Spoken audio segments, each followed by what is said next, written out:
Ngayong komperensya ay hindi pa rin nakakakuha ng malakas na kumpiyansa ang tropang Giga. Sa 2-3 nilang kartada ay nagpapalitan lang kada laban ang kanilang panalo at talo.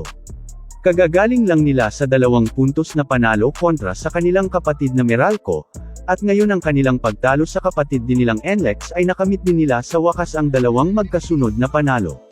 Ngunit ito ay hindi rin naging madali, dahil ang pumapangalawa sa standing na Road Warriors ay 4 na sunod-sunod nang nagwawagi, taglay nila ngayon ang nag-uumapaw na kumpiyansa sa kanilang mga sarili. Magkapatid man sila ay hindi nila sila pagbibigyan, dahil hindi nila papayagan na masira ang kanilang magandang nasimulan, at gagawin nila ang lahat para ang kanilang standing ay hindi ulit magkalamat.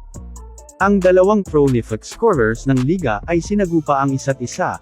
Pinangungunahan nila ang kanilang koponan pagdating sa opensa, pero si Berto na top scorer ngayong komperensya ay sinunog ni Oftana at ng tropang Giga.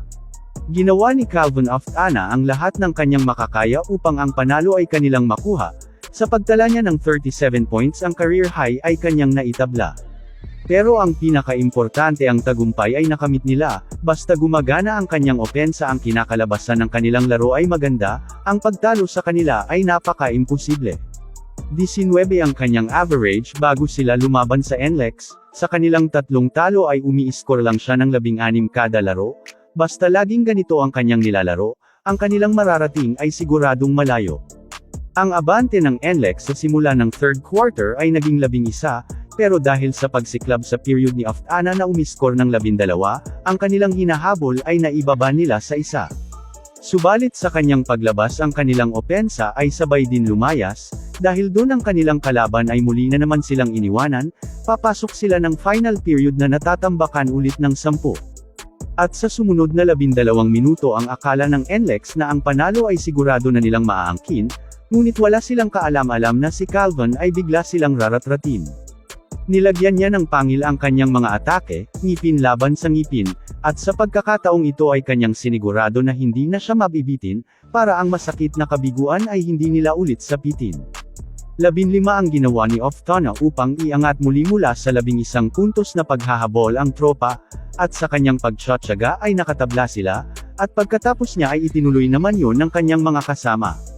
At hindi naman nila siya ipinahiya, ang kanilang depensa ay pinahigpit din nila. Ang NLEX ay hindi na nakascore sa huling 3.5 minuto, sila ay ipinako na ng tropa sa 101. At ang ipinangako na panalo ng tropa ay kanilang natupad, makupad man ang kanilang progreso at least ngayon ay nakukuha na nila ang tamang proseso. Nagkaroon pa si Bolek ng pagkakataon na maitabla ang score sa pagbato niya ng huling tira, subalit siya'y nabigo. Tinapos niya ang laro na may 23 points, 5 rebounds at 7 assists sa loob ng 40 minuto.